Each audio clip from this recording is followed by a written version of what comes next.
রাধারানী আজকে গোবিন্দের রূপ দর্শন করে কেঁদে কেঁদে বলছে, ললিতা আমি কি দেখলাম জানিস? অমুখ মণ্ডল জিতে শারদ শোধা কর। অমুখ মণ্ডল জিতে শারদ শোধা কর। অমুখ মণ্ডল জিতে শারদ শোধা কর। অমুখ মণ্ডল জিতে শারদ সুধা কর।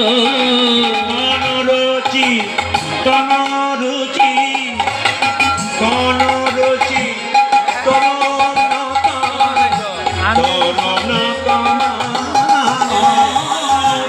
কোনরুচি কোনরুচি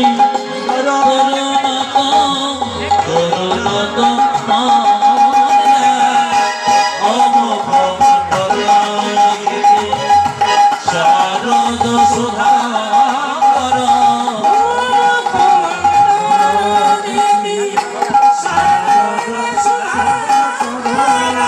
গোবিন্দের গায়ের রংটা কেমন বলুন তো? আকাশে প্রচন্ড মেঘ এসছে, এবার বৃষ্টি হবে, ওইরকম রং। তোমার কাছে রং যখন দেখে মনে হচ্ছে, ললিতা আমি দেখলাম যেন তমালে তরু, যেন তোমার তরু, তমালে তরু, ও যেন তোমার তরু অঙ্গনই যেন তমালে তরু, বদন নয় যেন নিষ্কলঙ্ক চাঁদ, অঙ্গ নয় যেন তমালে তরু। অবদনয় যেন নিষ্কলঙ্ক চাঁদ, অঙ্গনয় যেন তোমার তরু। আরে অঙ্গনয় যেন তোমার তরু, আরে অঙ্গনয় যেন তোমার তরু, অঙ্গনয় যেন তোমার তরু। বলছি ললিতা আমি হঠাৎ করে দেখলাম গোবিন্দের মুখটা শারদা চন্দ্রমা, শরৎকালে চাঁদের মতো, আর গাটা তোমার গাছের মতো। হঠাৎ মনে হলো যেন তোমার গাছে চাঁদ উঠে, যেন তোমার কাছে চাঁদ উঠেছে, তোমার গাছে চাঁদ উঠেছে, তোমার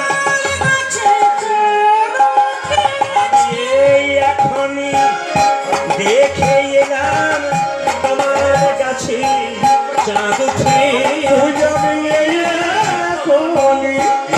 দেখে এলাম তোমার গাছে চাঁদ উঠেছে, এখনই দেখে এলাম তোমার কাছে চাঁদ উঠেছে, এখনই দেখে যেন এলাম তোমার কাছে চাঁদ উঠেছে, যেন তোমার কাছে চাঁদ উঠেছে।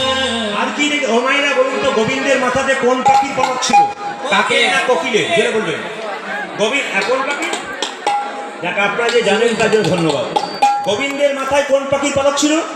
ময়ূরে। ওই ময়ূরের চূড়াটা বাতাসে দুলছে, রাধারানী বলছে জানো ওই চূড়া যেন ডাকিতেছে। ওই দেবে চোরা